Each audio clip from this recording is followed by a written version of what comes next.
Inicio a la sustentación. Bueno, iniciaremos el sustento de tesis doctoral.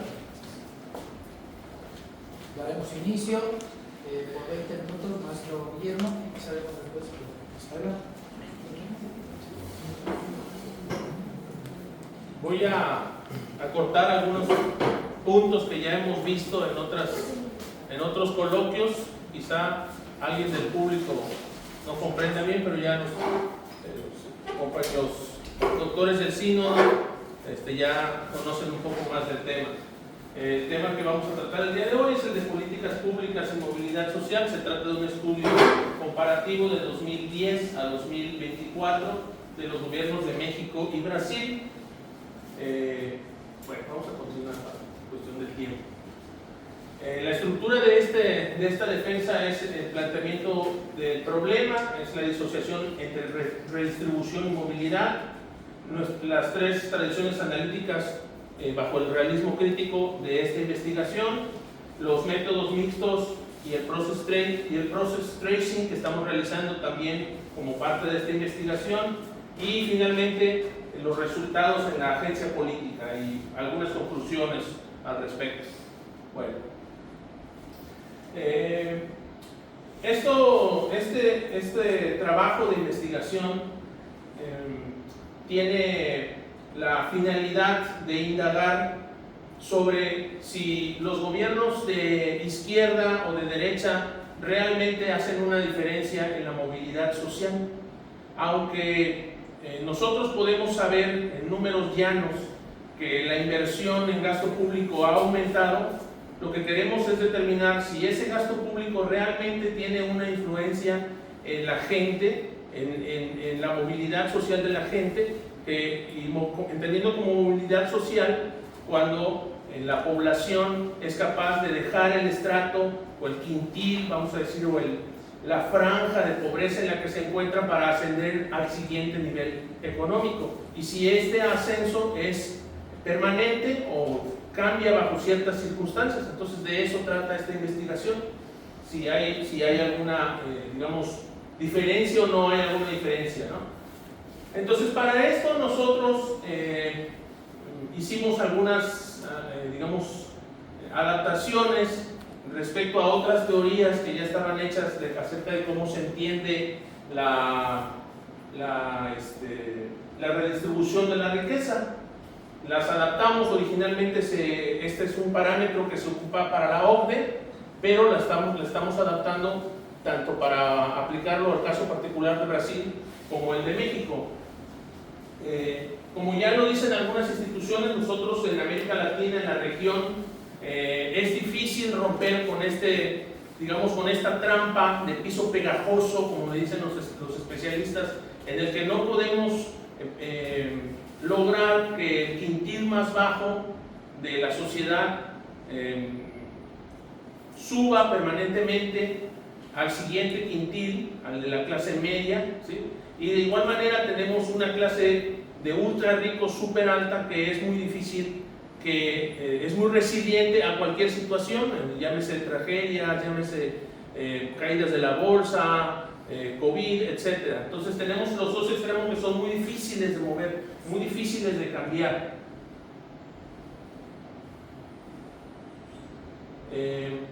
Bueno, hay algunas cuestiones clave que nosotros planteamos en esta investigación. Como ya lo decía, la finalidad es la de analizar las políticas públicas y cómo la aplicación de estas políticas públicas influyen en México y Brasil.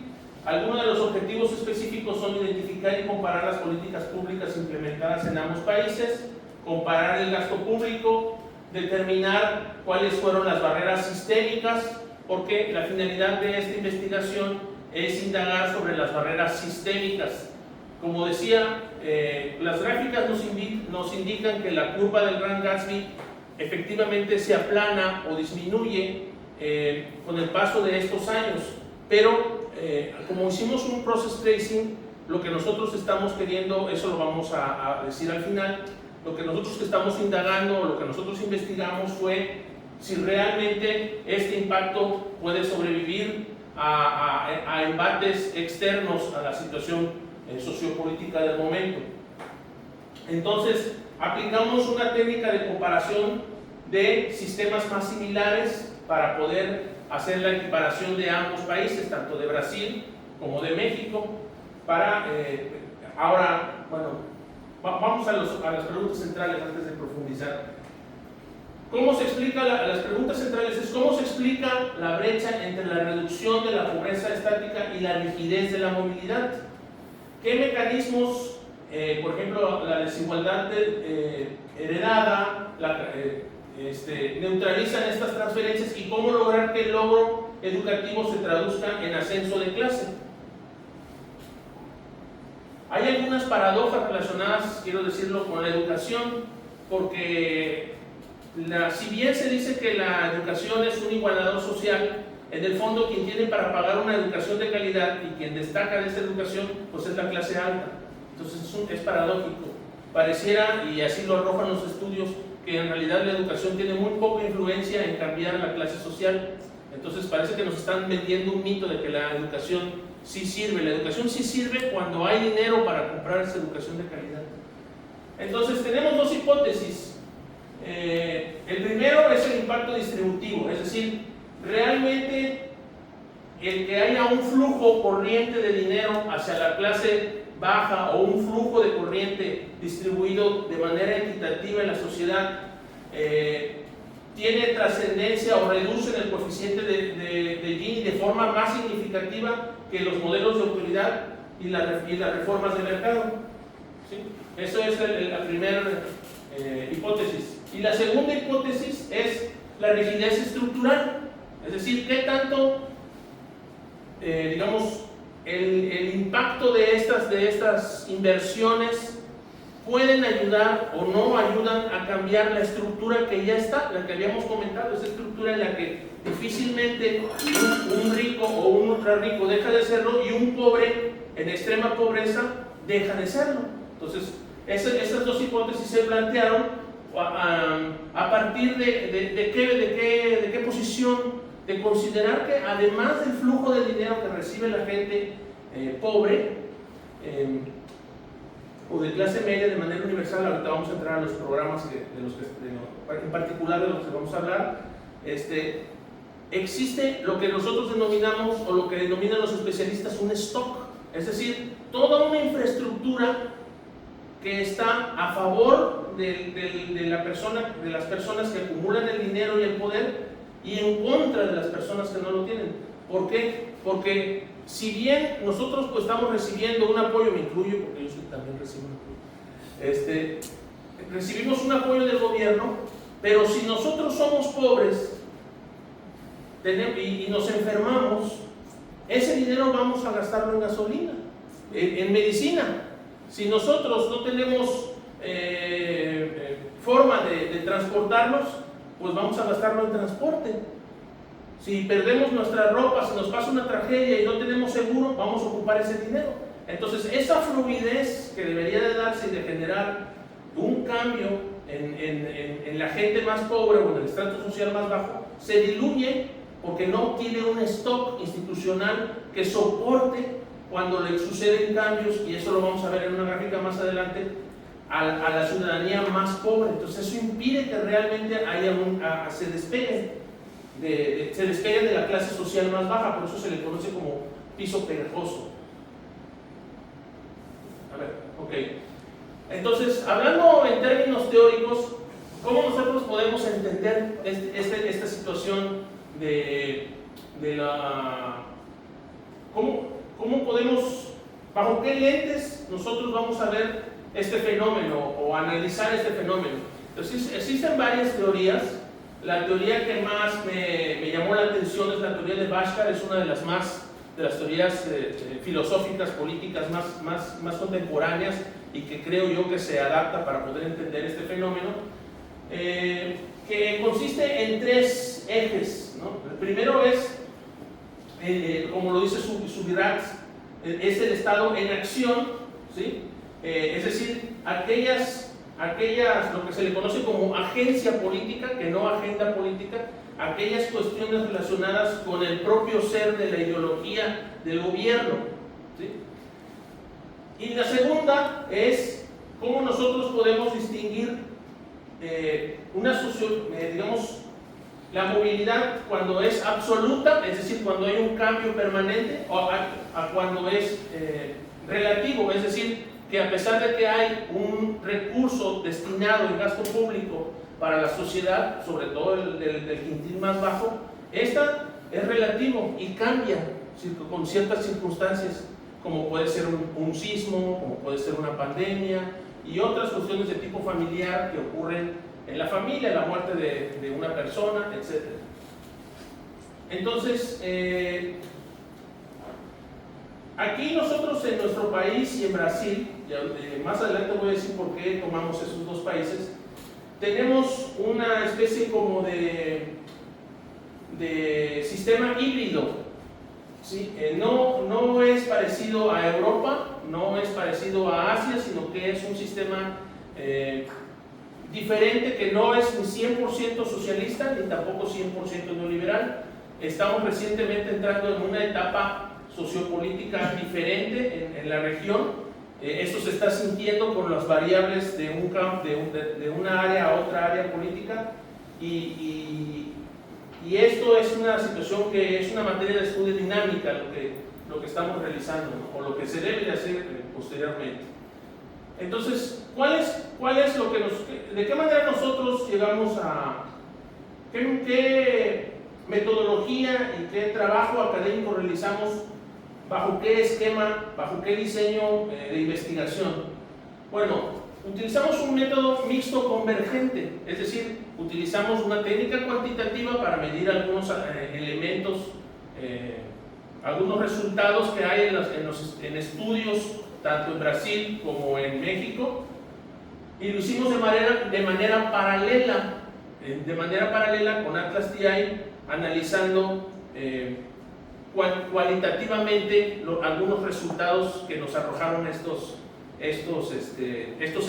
Es decir, además del resultado cuantitativo, este se analizó para llegar a una conclusión general. Ahora, el diseño es un diseño small n o pequeño n, porque aunque nosotros pudimos tomar, digamos, diversos países de la región o incluso países de fuera de la región, escogimos dos países que son paralelos en muchas características, ¿sí? Además de que son los estados más grandes, su economía, el péndulo político que ha vivido durante este periodo de estudio, nos sirvió mucho. No es un paralelismo al azar, sino es un paralelismo que nos sirve como un laboratorio perfecto para este proceso, para esta investigación que se realizó, ¿no?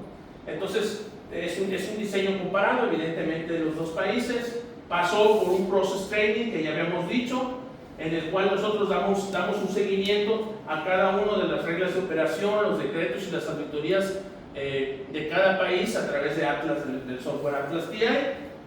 Para la fase cuantitativa utilizamos estadísticas descriptivas y de asociación para medir lo que es el índice de desarrollo humano, Gini, las matrices de transición que nos arrojan cada uno de los estudios que hacen los distintos gobiernos, y por supuesto los analizamos paralelamente con razones de momios por cohorte. Es decir, utilizamos momios porque consideramos que no nada más debemos analizar, digamos, matemáticamente, probabilísticamente los resultados de cada uno de los estudios en paralelo, sino que estos estudios, al conjuntarlos, nos arrojan momios de probabilidad, tanto de un quintil, del máximo quintil arriba, como del quintil inferior.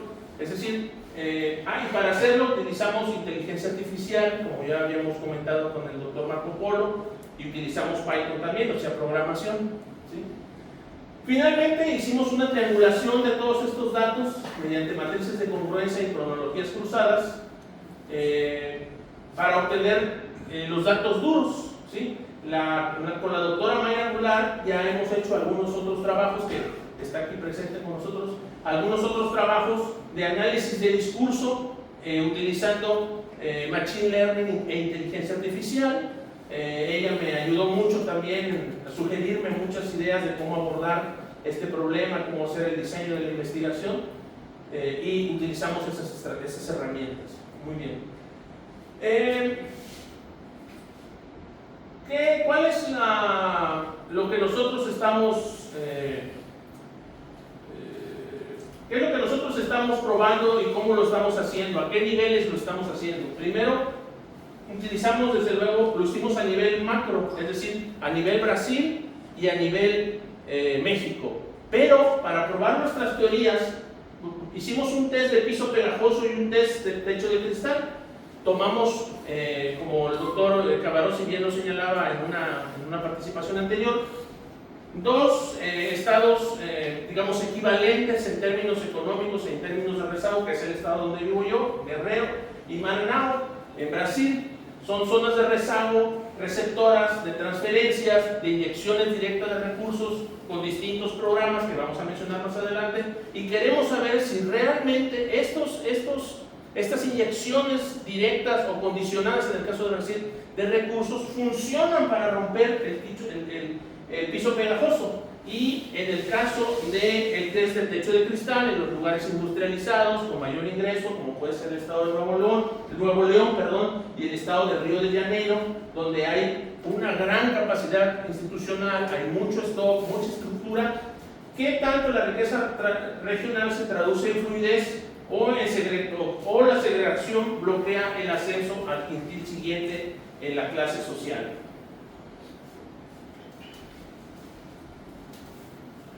Bueno, perdón, me voy a regresar un poquito para mencionar el tema de la falacia ecológica. Los gobernantes, perdón, que me extienda, pero los gobernantes sienten o piensan o tienen la creencia que cuando inyectan un recurso, el impacto de este recurso es igual en todas las regiones del país.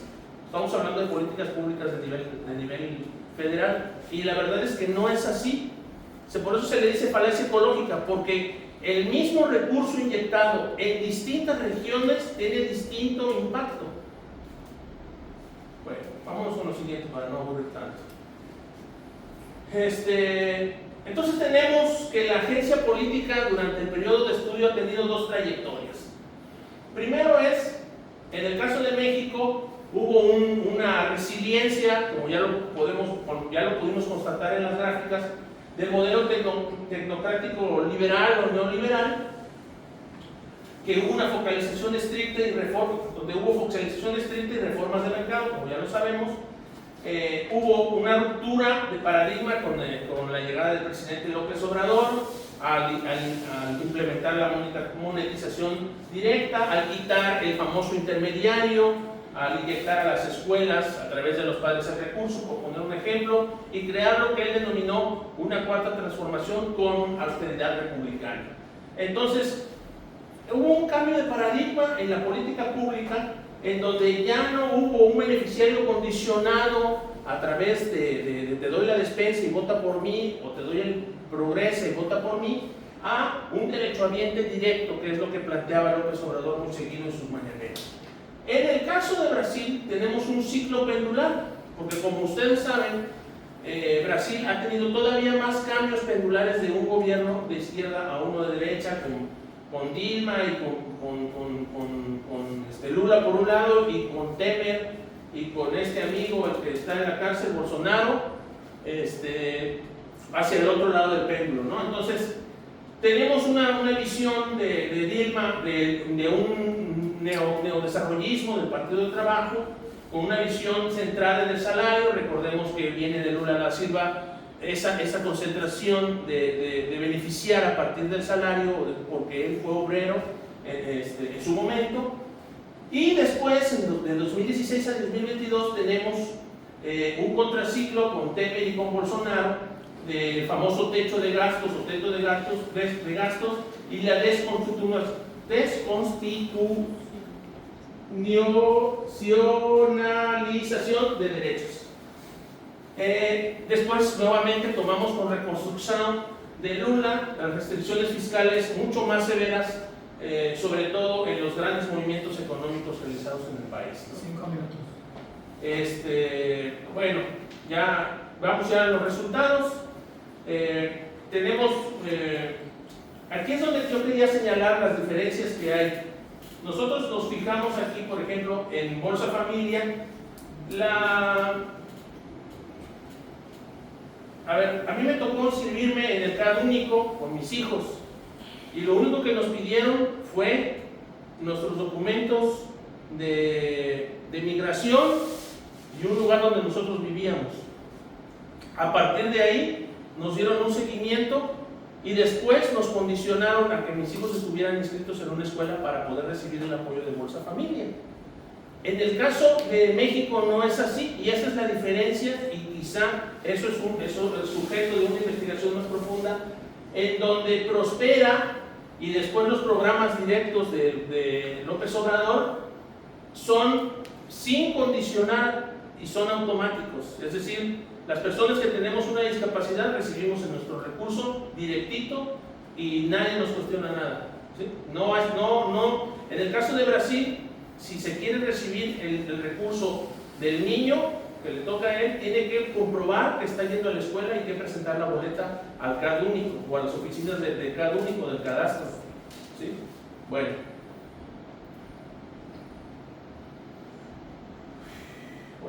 vámonos ya. Entonces lo que nosotros tenemos aquí es que nosotros podemos definir o concluir que el territorio no es un contenedor neutral, sino que existen vaivenes en los resultados que tenemos con la inversión de gasto público. Voy a avanzar. Esta gráfica nos muestra aquí, de toda esta gráfica, para no entrar en muchos detalles, quiero mostrar esto que está. Esta gráfica representa a Brasil, la dorada o amarilla. Esto que nosotros estamos viendo aquí es el COVID. Y es parte de la muestra de cómo la calidad de vida de la gente y la movilidad social se reduce drásticamente de golpe, aunque haya una inyección de recurso directo. ¿Sí? ¿Esto qué nos está diciendo? Que no hay nada más que inyectar el recurso directo, que es lo que están haciendo los gobiernos de izquierda. Y otra cosa más que quiero hacer notar en las gráficas que estamos mostrando, que existe realmente una diferencia indiscutible y numéricamente tajante entre lo que invierten en gasto público los gobiernos, el tipo de gobierno y el impacto que hay. Vamos a esto, aunque me pase los de los 5 minutos. Fíjense bien nada más qué tanto influye esto. Por cada punto adicional de gasto público se asocia con un 0,9 o alrededor del 0, casi un punto porcentual del Gini. Es decir, que si nosotros aumentamos el gasto público directo, tenemos una influencia en el Gini, es decir, en la disminución de la desigualdad, de un impacto brutal de casi un punto. Con solamente el 0.01% de impacto en el gasto público, o sea, de inversión en el gasto público, de inyección directa a la ciudadanía. O sea, es gigantesco, ¿sí? Esto está probado para poder llegar a esta conclusión tuvimos que hacer algunos análisis matemáticos bastante complicados y profundos. Lo pasamos por un filtro de robustez muy fiable, que es el de New West, ¿sí? Y la verdad nos arrojó mucha certeza con respecto a estos números, por eso se los digo con tanta claridad. Ahora, ¿qué pasa? Los gobiernos de izquierda reducen el Gini se reduce con los gobiernos de izquierda 2.35 puntos en promedio el Gini con los gobiernos de izquierda. O sea, quiere decir que sí está teniendo un impacto en reducir la desigualdad.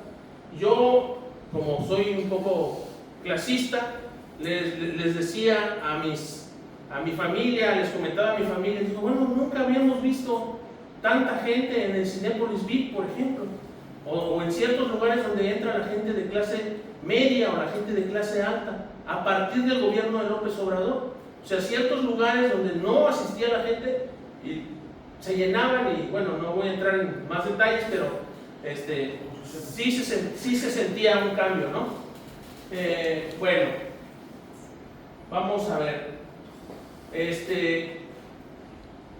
algunas de las conclusiones que nosotros podemos llegar es que los pisos pegajosos y los techos de cristal quedan intactos aún con toda la inversión. Y ahorita vamos a ver qué es lo que nosotros podemos, digamos, hacer para mejorar esta situación, ¿no?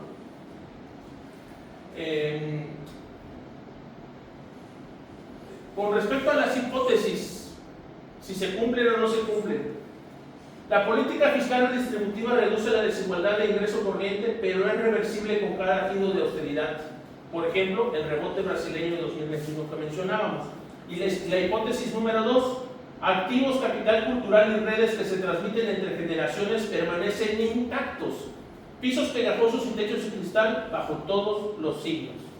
Es decir, casi bajo cualquier circunstancia, nosotros tenemos esos techos de cristal, confirmando la teoría de Pierre Bourdieu acerca del capital cultural y todos esos aquellos capitales que no se miden, digamos, de manera cuantificable, sino que son sujetos a símbolos. Digamos, esos existen y se ven gráficamente y matemáticamente aquí. Bueno, las conclusiones fundamentales: existe una persistencia estructural, la ideología importa, aunque exista, la ideología importa porque el flujo de dinero hacia el quintil más bajo, es decir, el estrato social más bajo, se ve y se refleja.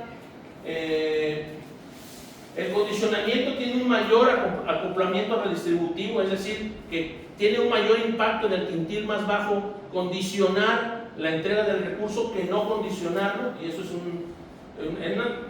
yo pensaba que no era así, que era lo contrario, pero descubrimos que así es. Y finalmente, efectivamente podemos comprobar con toda claridad que Guerrero y Maranao, por ejemplo, la brecha racial del Río evidencia que una política ciega al territorio reproduce las asimetrías de origen. Bueno, entonces, ¿cuáles son algunas de las conclusiones? Ya voy a acabar. ¿Cuáles son algunas de las recomendaciones que nosotros haríamos a partir del estudio que nosotros tenemos aquí ya terminado? Las transferencias redistribuyen el flujo, pero no alteran el stock de riqueza acumulada. La reforma fiscal progresiva focalizada el 1% superior para financiar bienes públicos universales. Esa puede ser, ya Piketty planteaba algo así. Yo creo que en el caso de México, y esto es sujeto a algún estudio más profundo acerca de qué propuestas paralelas se pueden plantear para reducir o aplanar lo más posible esta curva de Gini. Yo creo que hay algunas otras opciones que de manera paulatina puede realizar los gobiernos, sobre todo para no alterar al quintil más alto o no molestar al quintil más alto, o que el quintil más alto no utilice sus estrategias para frenar digamos, algunas propuestas. Entonces, aparte de la propuesta de Piketty, yo creo que hay otras por ahí que no voy a mencionar, porque va para un estudio ¿cómo se dice? De postdoctorado, ya lo dijiste. Sí. Bueno, entonces tenemos nosotros cuáles otras recomendaciones: transitar del asistencialismo al universalismo, sobre todo en servicios de salud y educación. Tienen que ser no nada más universales, sino de alta calidad, de tal manera que pueda equipararse con los de las universidades de alto nivel, que tienen grandes costos, etc. Entonces hace falta muchas otras cosas. Voy a avanzar para ya no aburrirnos. Bueno, las limitaciones y líneas futuras de investigación. Tenemos que ver qué es lo que pasó con el COVID. Tenemos que tomar esas series Small N y hacer estudios bienales para profundizar los resultados, sobre todo en otros estados. Tenemos que trabajar con el nivel meso también en esta investigación. Y bueno, hay otras líneas futuras de investigación: movilidad social, políticas de cuidados, estudios longitudinales para las siguientes generaciones, análisis subnacional en profundidad de los 4 territorios en contraste. Mi reflexión final, y esta es la última diapositiva, o penúltima, es la siguiente: la orientación ideológica del gobierno es determinante. Mayor inversión social y una distribución más equitativa comprimen la desigualdad. pero es solo el punto de partida de un proceso que debe migrar hacia instituciones públicas universales blindadas ideológicamente y hacia un nuevo pacto fiscal que redistribuye la riqueza de los ultrarricos. Hasta ahora, único mecanismo capaz de cerrar la brecha y estabilizar al alza la movilidad social ascendente. Quiero agradecer al doctor Calderón, al doctor Cavarossi, al doctor Russo, al doctor Basabe y a la doctora Goulart todo el apoyo, las sugerencias. Quiero decirles que este doctorado me ha cambiado la vida, me ha hecho reflexionar sobre mi propia vida y además me ha dado un proyecto de vida que pienso seguir, es decir, trabajar con investigación. Se los agradezco mucho, en particular a mi esposa Ana, que me ha apoyado siempre, a mi amigo querido Marco Polo Calderón, que es el doctor Calderón aquí, y también quiero finalizar agradeciendo a Felipe, que lo invité, al diputado Rabadán, que me hizo favor de estar aquí también, y a mi amigo también, que estimo mucho, que es secretario técnico también en el Congreso de Guerrero. Con esto también, muchas gracias. Gracias.